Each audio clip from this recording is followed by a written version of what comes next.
Hello students, good morning again and welcome to our class again and again। हम आपका बहुत बार welcome करते हैं इस क्लास में। तो बच्चा पार्टी आज जो हम स्टार्ट करने वाले हैं that is going to be very easy. ठीक है, आपने 9th और 10th में जो कॉन्सेप्ट पढ़े थे आपको कहीं ना कहीं वो याद भी आते होंगे वो दिन कि यार क्या दिन थे यार 10th वाले, है ना। और हम टीचर को कहते थे एक बार टीचर समझाता था 4 बार। ठीक है, तो आज ऐसे कॉन्सेप्ट लेके मैं आपके सामने आया हूं एंड बिलीव मी वो आपको 9th और 10th की याद दिला देंगे। ठीक है, मैं ऐसा सोच रहा हूं भाई, मुझे नहीं पता वो आपको याद दिलाएंगे कि नहीं दिलाएंगे। ठीक है, आप बताना मुझे कि आपको ये कॉन्सेप्ट कितने इजी लगे। ठीक है, देखो मैं कहीं ना कहीं फ्रिक्शन पे बात कर रहा हूं।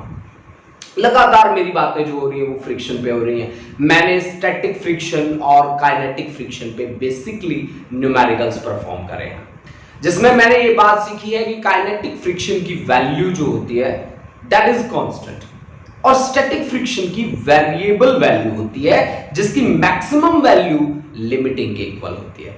ठीक है, और मिनिमम वैल्यू उसकी कितनी होती है? 0 होती है। That thing I have studied in the last lectures. ठीक है, जो मैंने लास्ट टाइम जितने भी लेक्चर्स दिए उनसे मैंने सीखा कि स्टैटिक फ्रिक्शन की वैल्यू वेरिएबल होती है। इट इज सेल्फ एडजस्टिंग, ये अपने आप को एडजस्ट करता है। जबकि जब मैंने वहां काइनेटिक फ्रिक्शन को देखा तो काइनेटिक से मेरे को पता चला कि इसकी वैल्यू तो भाई कांस्टेंट होती है और काइनेटिक फ्रिक्शन की वैल्यू स्टैटिक से हमेशा क्या रहती है? कम रहती है। इसी तरह से हम बात करते हैं coefficient of static and kinetic friction की, तो कोएफिशिएंट ऑफ स्टैटिक फ्रिक्शन की वैल्यू काइनेटिक से हमेशा क्या रहती है? ज्यादा रहती है। These are basic things that I have studied in last lectures. Today we have the first concept. Although this concept we have studied in second unit, that concept was how we can resolve a vector into two components ना। तो आज हम जो बात पढ़ने वाले हैं and that thing also going to be very interesting। तो मैंने पहली बात ये यूज की है कि which is easier pull or push, कि पुल करना इजी है कि पुश मतलब अपनी तरफ खींचना या धक्का मारना, है ना। क्या चीज इजी है ये बात मुझे कहीं ना कहीं देखनी है। देखो बच्चों, मैंने ये एग्जांपल यहाँ पे आपको नॉर्मल रिएक्शन दिखाने के लिए यहाँ पे यूज किया है। मेरा बाकी और कोई पर्पस नहीं है यहाँ पे कि हाँ जी it is easier to pull a lawn roller than to push it, ऐसा कोई कॉन्सेप्ट नहीं है मेरे पास। ठीक है, तो मैं आपको एक जनरल इंट्रो दे देता हूं। ठीक है, जनरल इंट्रो में मेरे पास मैंने एक लॉन रोलर ही ले लिया जो वो चलाते होता ना, आपने देखा होगा। अब आजकल तो इलेक्ट्रिक आ गए, सारे के सारे बिजली वाली मशीनें आ गई। आप थोड़ा सा पहले जाते ना, थोड़ा सा इस टाइम से 2-1 साल पहले, ठीक है, तो जितने भी लॉन वगैरह होते थे उनमें जो घास की कटाई होती थी तो आपने देखा होगा माली है ना अपनी तरफ उसे खींचता था, ऐसे मशीन को पकड़ के ऐसे अपनी तरफ खींचता था, ना कि वो उसे धक्का मारता था। तो वहीं से एक कॉन्सेप्ट बनता था फिजिक्स में कि it is easier to pull a lawn roller than to push it।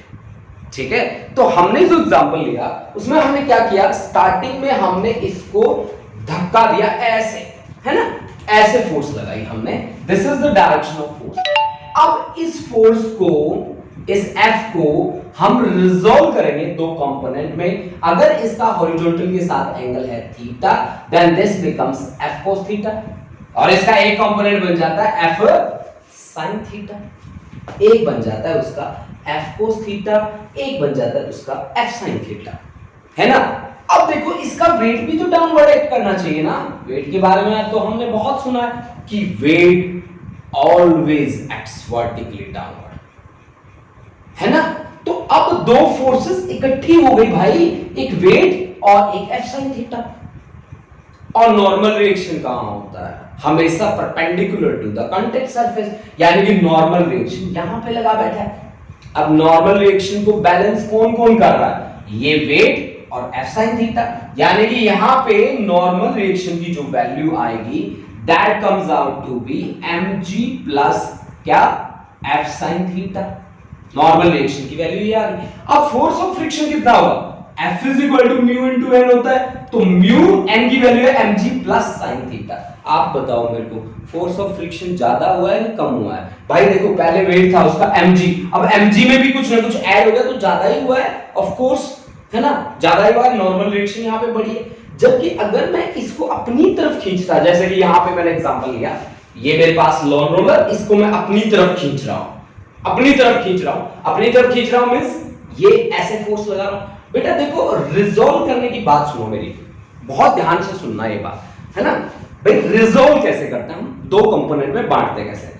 मान लो आपके पास फोर्स लगा रहे हो आप ऐसे, ठीक है, आप इसके दो कंपोनेंट ऐसे बना सकते हो, एक हॉरिजॉन्टल एक वर्टिकल, ऐसे बना सकते हो, कभी नहीं बना सकते, क्योंकि आपका जो आपके पास रिजल्टेंट है वो उन दोनों के प्लेन के अंदर लाई करना चाहिए, है ना, अंदर लाई करना चाहिए। मेरी बात आप समझ रहे हो भाई। मान लो आपके पास ऐसा ऐसा सा प्लेन है ना, ऐसा सा प्लेन है, ठीक है, और यहां से एक फोर्स निकल के आ रही है, ये ऐसे, इसके आपने दो कंपोनेंट बना दिए, ये थीटा, तो ये आर कोस थीटा और ये आपका आर साइन थीटा, है ना। तो ये आपसे मैं पूछूं कि गलत है कि सही है, तो आपका आंसर सीधा सा होगा, सर जी गलत है। क्यों? क्योंकि प्लेन के अंदर होना चाहिए। इसकी डायरेक्शन कहां है? इधर के हो, इधर को इसकी डायरेक्शन है, तो इसके कंपोनेंट क्या क्या बनेंगे, एक तो ये बनेगा, ठीक है, सॉरी एक तो ये बनेगा और एक ये बनेगा, ऐसे बनेगा ना। मेरी बात आप समझ रहे हैं। आपका जो रिजल्टेंट होता है वो प्लेन के अंदर होना चाहिए, प्लेन के अंदर होना चाहिए, बाहर नहीं जाना चाहिए। जैसे कि यहां ये फोर्स की डायरेक्शन हो गई, ये डायरेक्शन होगी, तो इसका एक कंपोनेंट ये बनेगा, एक ये बनेगा। आप ये नहीं कह सकते कि सर जी नीचे बना दो आप कंपोनेंट, ऐसे थोड़ी ना है। प्लेन के अंदर होना चाहिए, प्लेन के अंदर होना चाहिए। कौन? रिजल्टेंट। प्लेन क्या होता है? To dimension. टू डायमेंशन कितने होते हैं? X axis and Y axis. भाई ये दीवार है आपकी, ये प्लेन है, ये टू डायमेंशन में, क्योंकि इसका एरिया निकाल सकते हैं। जैसे कि सर्कल होता है, सर्कल टू डायमेंशन में। देखो बच्चों, टू डायमेंशन और थ्री डायमेंशन और वन डायमेंशन का पता कहां से चलता है? सीधी बात बताता हूं मैं आपको ना, रट्टाफिकेशन पे बिल्कुल मत जाना। जिसके पीछे लिखा हो ना मीटर और सेंटीमीटर, मीटर लिखा हो या सेंटीमीटर लिखा हो, समझ लो भाई लेंथ एलिमेंट है। जिसके पीछे लिखा हो मीटर की पावर 2 और सेंटीमीटर की पावर 2, समझ लेना कि ये एरिया एलिमेंट है। अब एरिया एलिमेंट हमेशा टू डायमेंशन वाला होता है। जैसे कि सर्कल है, आपसे मैं पूछूं सर्कल का वॉल्यूम कितना होता है, बताओ। सारे बच्चे सोच कर देखो सर्कल का वॉल्यूम कितना होता है। बहुत सारे बच्चे सोच रहे हो यार ये तो हमने कभी सुना ही नहीं। अरे सुनोगे कैसे भाई, सर्कल टू डायमेंशन में होता है, सर्कल का वॉल्यूम होता ही नहीं है ना। तो टू डायमेंशन का क्या पता चला? अगर सोचने वाली बात है, मीटर का स्क्वायर और सेंटीमीटर का स्क्वायर जहां आ जाए वहां मैं सोच लेता हूं कि भाई टू डायमेंशन पक्का मिलेगा, पक्का मिलेगा, है ना। जबकि सिलेंडर की मैं बात करता हूं तो उसकी वॉल्यूम होती है, उसकी वॉल्यूम होती है, तो मैं सोच लेता हूं कि ये कितने डायमेंशन में है? थ्री डायमेंशन में। यानी कि जहां पे मीटर की पावर हो एक, वो वन डायमेंशन में। जहां मीटर और सेंटीमीटर की पावर हो दो, वो आपका क्या बनेगा? वो आपका टू डायमेंशन में। जहां मीटर और सेंटीमीटर की पावर हो थ्री, वो कितने डायमेंशन में? थ्री डायमेंशन में होगा, ठीक है ना, थ्री डायमेंशन में होगा। ये बात आप मेरी लिख के रख लो चाहे, है ना। अच्छी अच्छी बातें बेटा, ये आपको अच्छा भी लगेगा ऐसी बातें सुन सुन के, ठीक है। तो ऐसी बातों को बिल्कुल भी इग्नोर ना करो, नोट कर लो चाहिए बातें।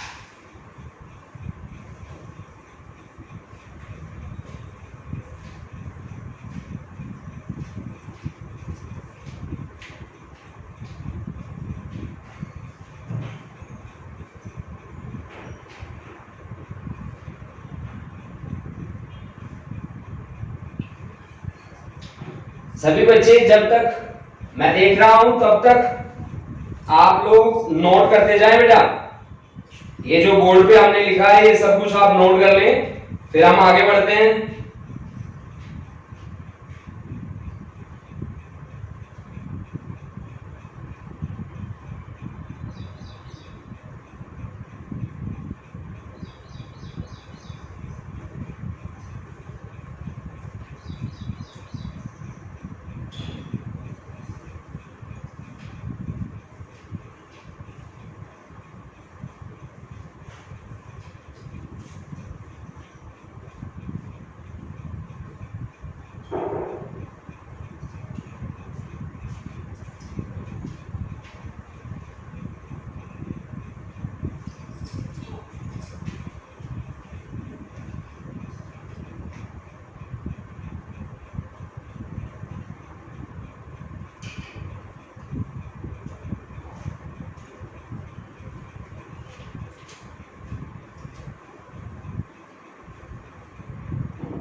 सभी बच्चों ने नोट कर लिया आई थिंक।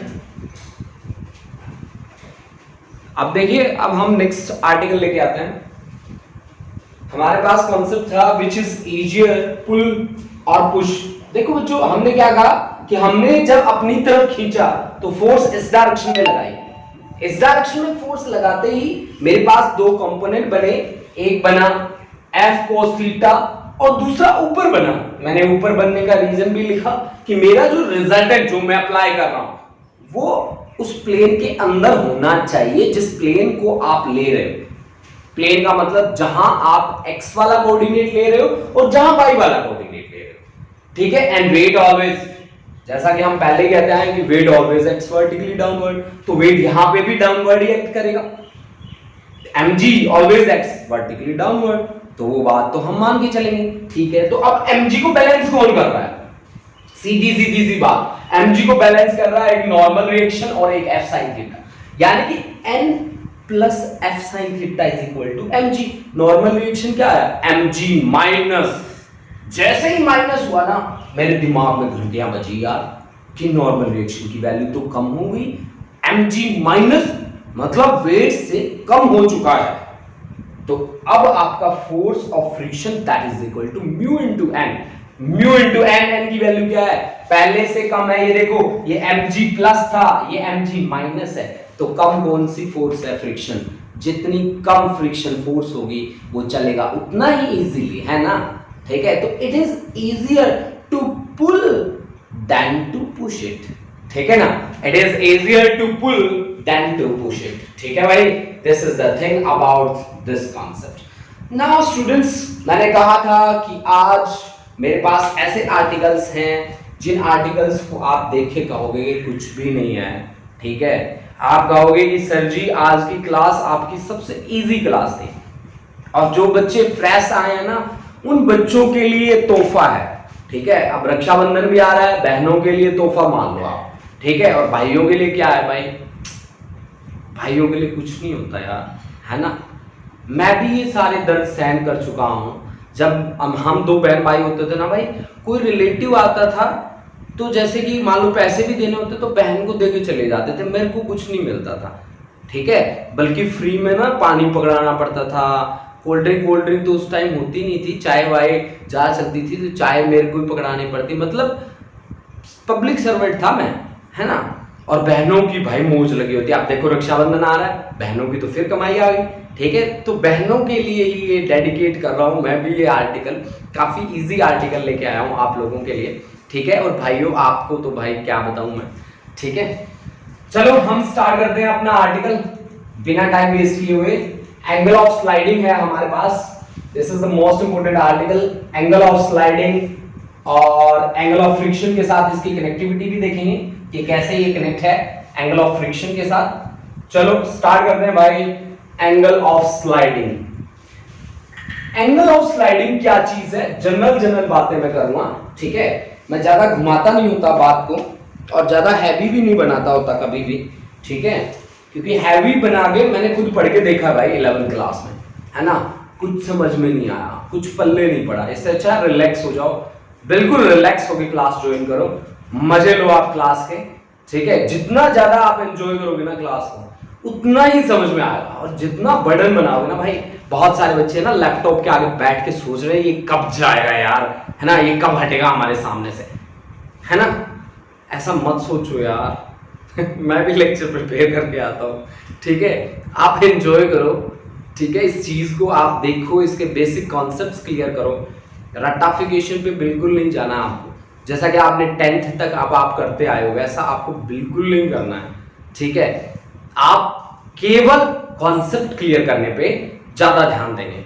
जिस बच्चे का जितना ज्यादा कॉन्सेप्ट क्लियर होगा ना उतना ही ज्यादा उसकी पकड़ बनेगी, ठीक है। ये बात मेरी सुन लो, चाहे उतनी ही ज्यादा उसकी पकड़ बनेगी। देखो अब है हमारे पास एंगल ऑफ रिपोज और angle of sliding. Angle of repose और एंगल ऑफ स्लाइडिंग इसी का नाम है, और एंगल ऑफ स्लाइडिंग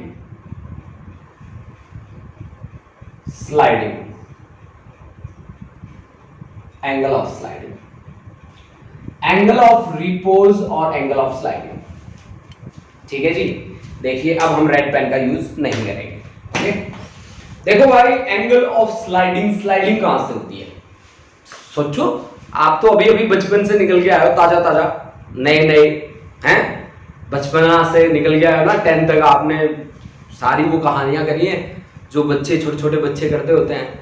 मम्मा मम्मा मेरे को 10 के गोलगप्पे खाने हैं, है ना, मेरे को आज डोमिनोज का पिज्जा खाना है, ऐसी हरकतें। और किसी पार्क में चले गए हो तो वहां से स्लाइडिंग भी करी है आपने।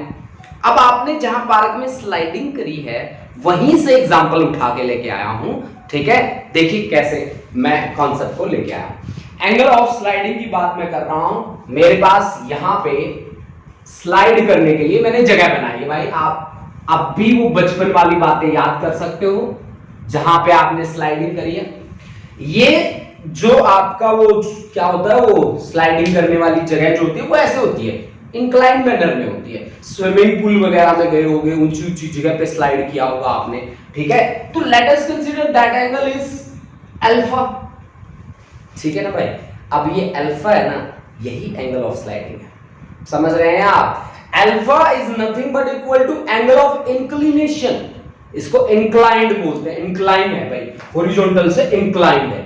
एंगल ऑफ इंक्लिनेशन, इसी का नाम है angle of inclination, inclination, and that is also angle of sliding. यार बिना काम में क्यों पजल करूं आपको, जब सीधी बात है तो सीधी बता देता हूं ना भाई। This is also angle of sliding, angle of sliding, यही एंगल ऑफ स्लाइडिंग है। बताओ ये कोई कॉन्सेप्ट है? आपको 1 मिनट में समझ में आ गया? आया कि नहीं आया 1 मिनट में? ठीक है, बिल्कुल आया, सभी बच्चों को समझ में आया 1 मिनट में, है ना। अब देखो बच्चों, इस पे थोड़ी राम कहानी बनाते हैं। ऐसा तो फिजिक्स है नहीं कि वो कहती है कि भाई बिल्कुल इजी से मेरे को प्रिपेयर कर ले तू, बस मैं, तू कहेगा प्रिपेयर हो जा, मैं प्रिपेयर हो जाऊंगी। यार मार्कर नहीं मिल रहे मेरे को अच्छे अच्छे, ये चल नहीं रहा, ये मेरा फेवरेट मार्कर है भाई, चलो इससे काम चलाएंगे, कोई बात नहीं। अब देखो यहां पे हमने एक ऑब्जेक्ट रखा है ना,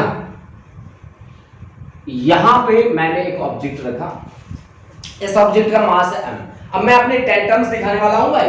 देखो इसका मास है m, तो इसका वेट कहां एक्ट करेगा? Vertically downward. सीधी लाइन ड्रॉ कर दो, weight always acts vertically downward. अब इस वेट का एक्चुअल डाउनवर्ड क्या है?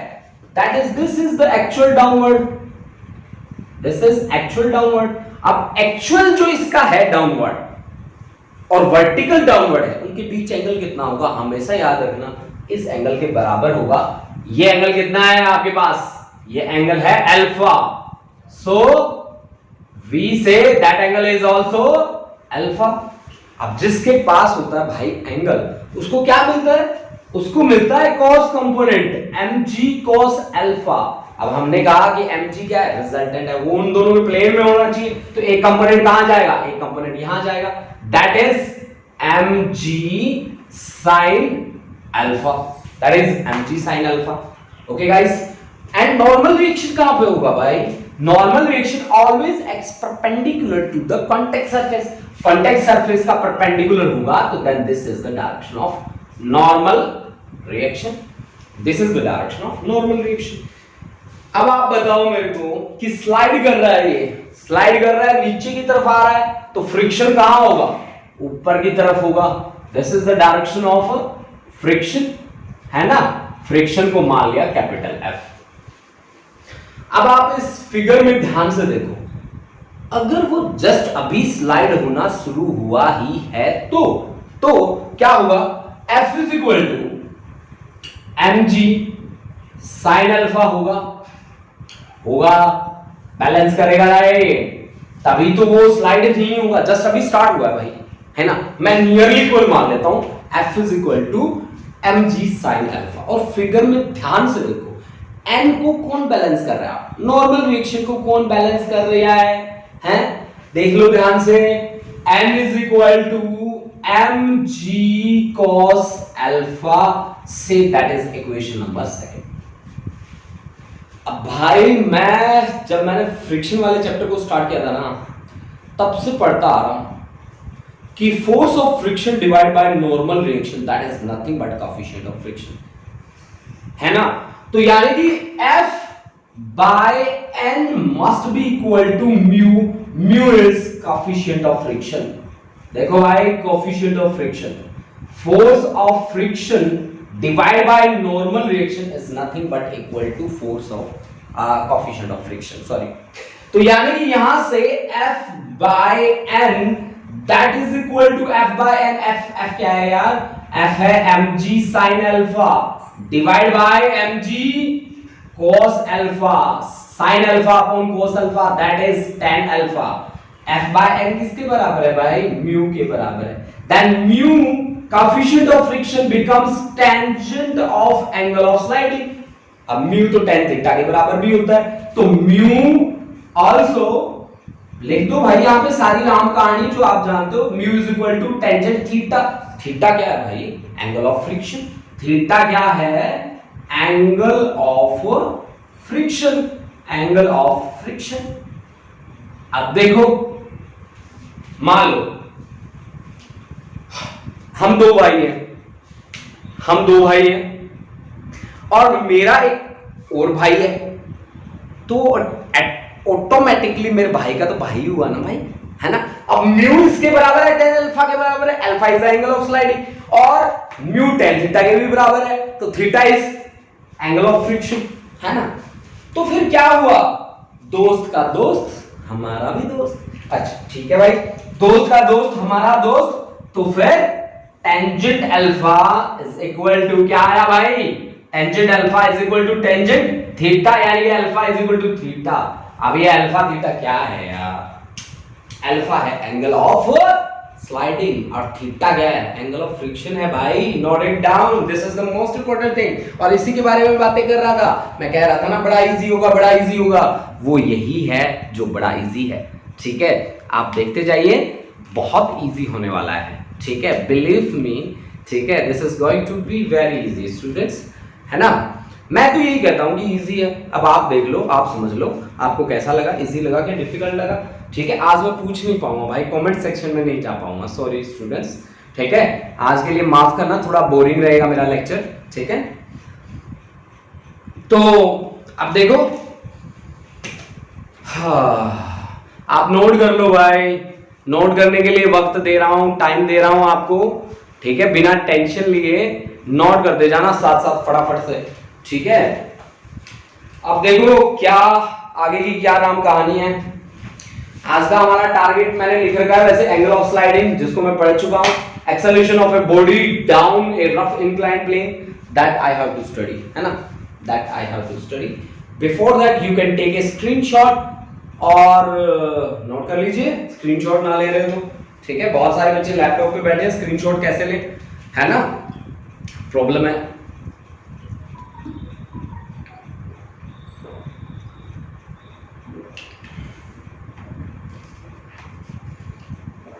अच्छा जी, अब हम आगे चले, बिल्कुल चलते हैं जी, आगे चलते हैं, क्योंकि आगे बढ़ना ही जिंदगी का नाम है ना, पीछे तो जा ही नहीं सकते लाइफ में, आगे चलना पड़ेगा, है। दिन प्रतिदिन, दिन दिन जैसे बीत रहे हैं वैसे वैसे हम, वक्त बदलता जा रहा है ना। ठीक है, आगे ही बढ़ना पड़ेगा भाई, पीछे कैसे हट सकते हैं। आपने सुना होगा बाबू मान का गाना भी सुना होगा, हशर, कितने बच्चों ने सुना है हशर गाना। ठीक है, मेरे को बताना, I am a big fan of Babbu Maan. ठीक है, चलो स्टार्ट करते हैं। Acceleration of a body down a rough incline plane, acceleration of a body down a rough incline plane, down a rough inclined plane।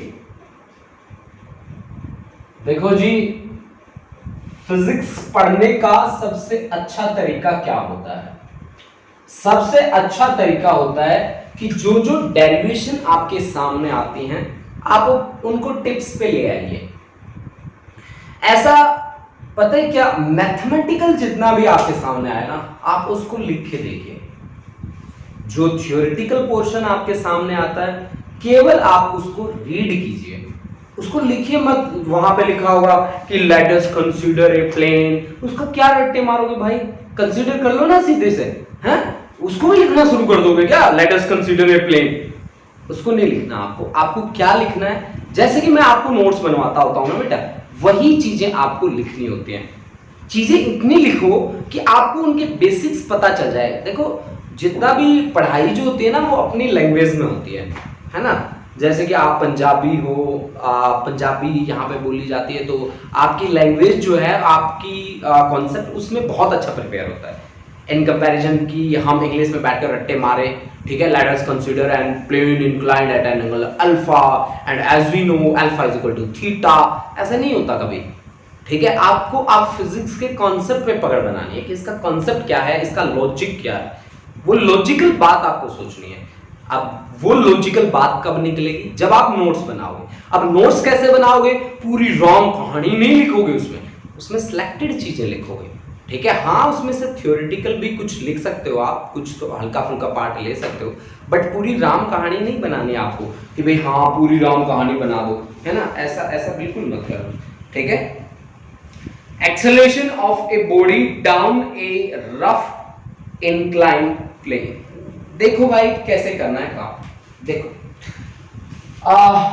Down आ रहा है ना, ठीक है जी, ये है मेरे पास इंक्लाइंड प्लेन जो किस एंगल से इंक्लाइन है, let us consider theta angle से इंक्लाइन है।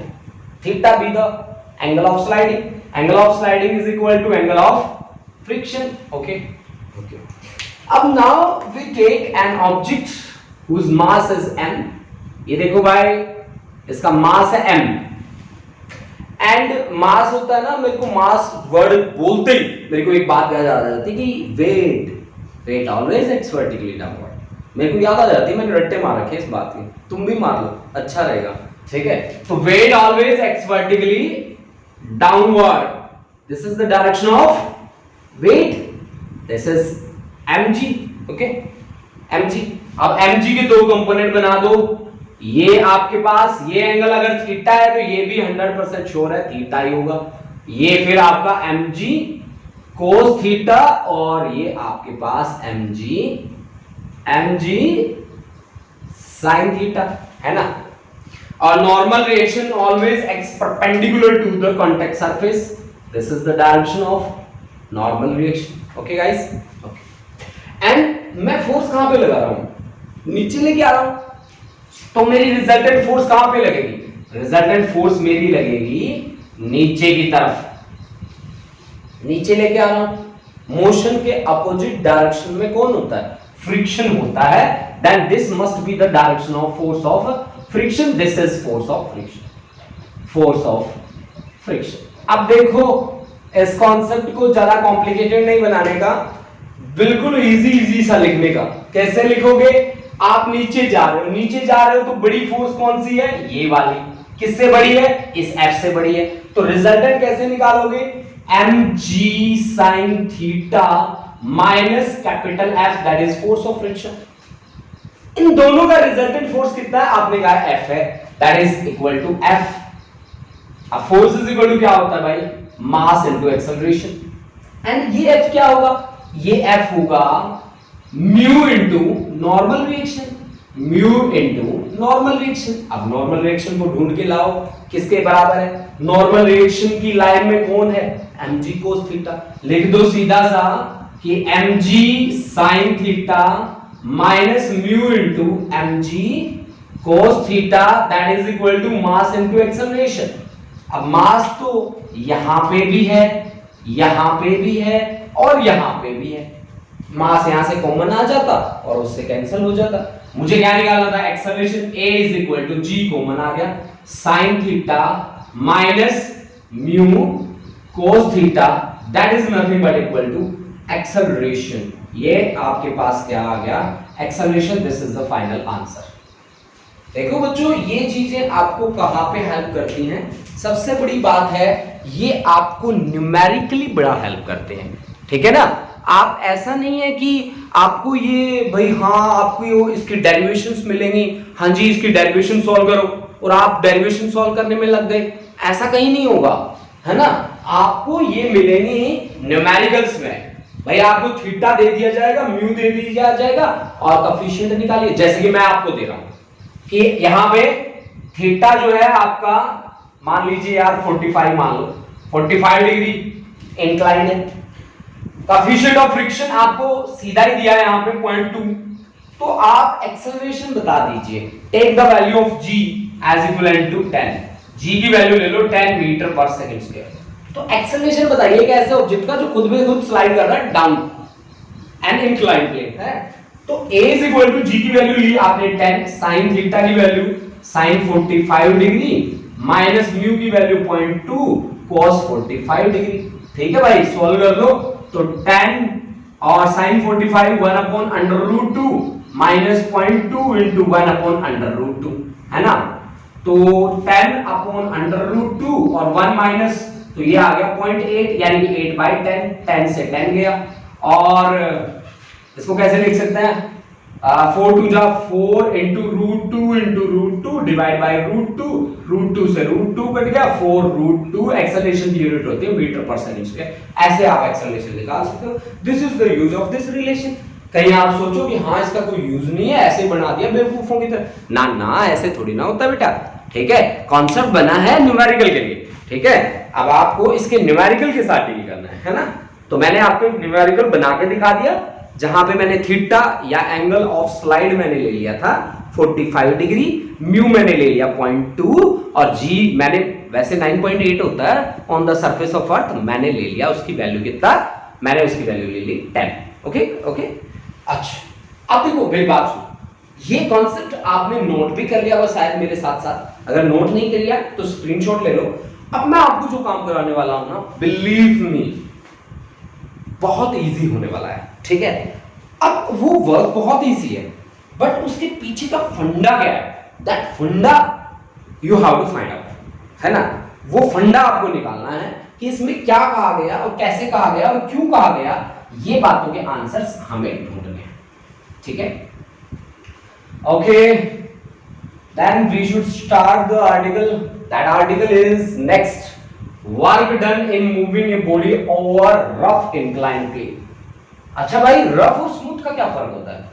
स्मूथ वर्ड जहां पे लिखा हो ना, समझ लेना फ्रिक्शन नहीं है। जहां पे रफ लिखा हो ना, समझ लेना फ्रिक्शन है। अब आपको क्या कहा गया, वर्क डन आपको निकालना है W। ठीक है, in moving a body, W in moving a body over rough inclined plane, rough inclined plane. ये बात आपको कह दी गई है कि आपको वर्क डन निकालना है। कैसे निकालोगे, रफ है तो फ्रिक्शन है। रफ वर्ड जहां पे आ गया ना, ये वर्ड जहां पे आ गया ना रफ, समझ लो फ्रिक्शन है। स्मूथ जहां पे आ गया, समझ लो फ्रिक्शन नहीं है। बस इतनी सी कहानी है। ठीक है, देखो कैसे काम करना। ये है आपके पास हॉरिजॉन्टल सरफेस। ठीक है, इस सरफेस पे एक बैठा है ऑब्जेक्ट, जिस ऑब्जेक्ट का मास है m, उसको यहां से लेकर, उसका वेट है डाउनवर्ड एक्ट करेगा भाई वेट mg, उसको यहां से लेकर और यहां तक लेके जाना है। That displacement we have to travel s be the displacement. ठीक है ना भाई। तो अब मैंने फोर्स लगाई है किसके इक्वल, it just starts to move, that is p force मैंने लगाई है।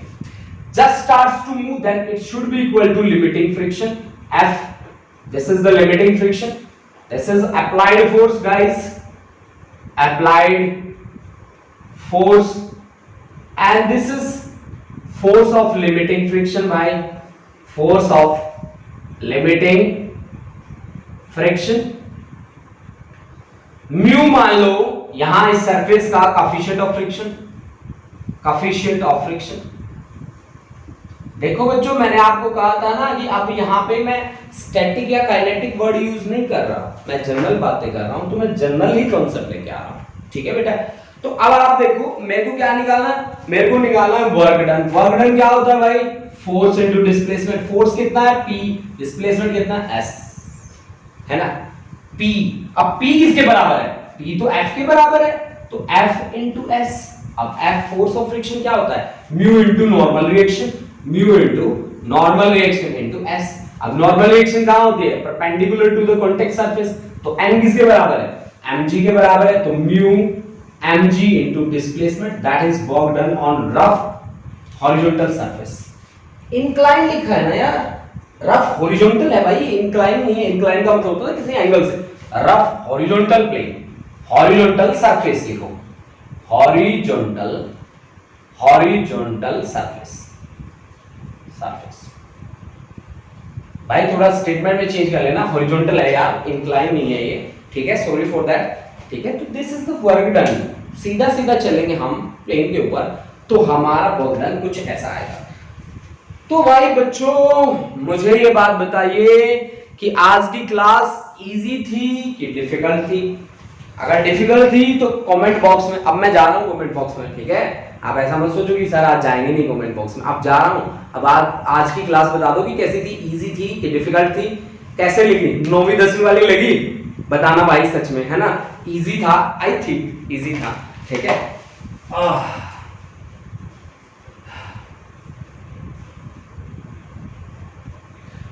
अरे यार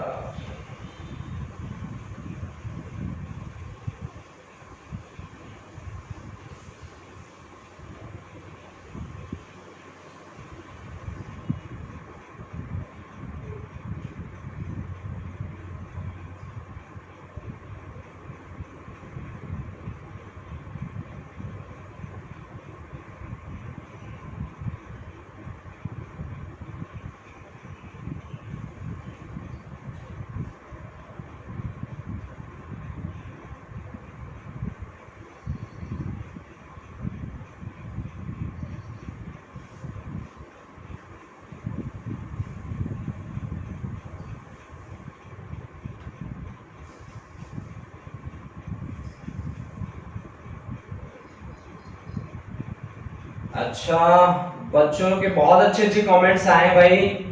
मेरा चैट बॉक्स अभी ओपन हुआ है, मैं पढ़ के सुना देता हूं आपको कि Harmanpreet Singh we can take screenshot on laptop. अच्छा ठीक है, वी कैन टेक। अच्छा Arshdeep good morning sir, Arshdeep Kaur 11C। Arshdeep Singh very easy. Mahak very easy class sir, learn many concepts in the easiest way। okay, Davinder Singh class is very easy। Amarjeet Kaur easy, enjoyed the class। Harmanpreet Singh yes sir, really easy to understand and thank you sir, thank you beta। Gurleen very easy and interesting। Chetandeep Singh very easy class sir। अच्छा अमरजीत जसलीन है 11A से, इसकी attendance okay okay okay okay. सहज amazing and wonderful class। Harleen class was very easy, thank you। Ishdeep sir attendance 11A। Ishdeep Singh okay। Bisham okay। और Romika much easy concept and understood in same easy way, thank you sir, thank you beta।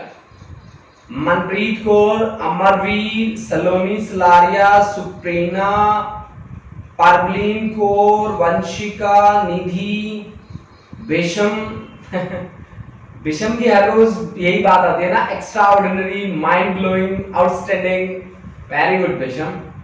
Khushdeep Kaur thank you sir. Prince Singh thank you, thank you students. देखो जो आपके जो ये comments होते हैं, देखो कहीं ना कहीं ना ये मेरे को बड़ी पॉजिटिव एनर्जी देते होते हैं, ठीक है। और आपके इन कमेंट्स की इतनी ताकत है कि मैं हर रोज एक कॉन्सेप्ट प्रिपेयर करके आता हूँ एंड उस कॉन्सेप्ट को मैं काफी इजी बनाता हूँ, ठीक है। तो आप बच्चों का ये प्यार है, आप बच्चों की ये दुआ है कि इसकी हेल्प से हम इतना इजी कर पा रहे हैं फिजिक्स को, ठीक है। वैसे आप देख लेना, पूछ लेना किसी से भी कि physics is the toughest subject, है ना। हर जगह यही बात होती है कि कंपटीशन कौन क्रिएट करेगा? फिजिक्स। सबसे टफ कौन है? फिजिक्स। यार मार कहां खाएंगे? फिजिक्स में, ठीक है। एंड यू आर सेइंग कि it becomes it is going to be very easy ना। तो मैं ये मानता हूं कि इसमें आप ही लोगों का सहयोग है और आप ही लोगों की वजह से ये क्लास इतनी इंटरेस्टिंग बन पाई है। तो स्टूडेंट्स एंजॉय कीजिए आप क्लास को। मैं कहता हूँ रट्टाफिकेशन पे बिल्कुल मत जाइए, कॉन्सेप्ट को क्लियर करके देखिए, उसके पीछे का लॉजिक देखिए। Thank you students, thank you, have a nice day guys, thank you.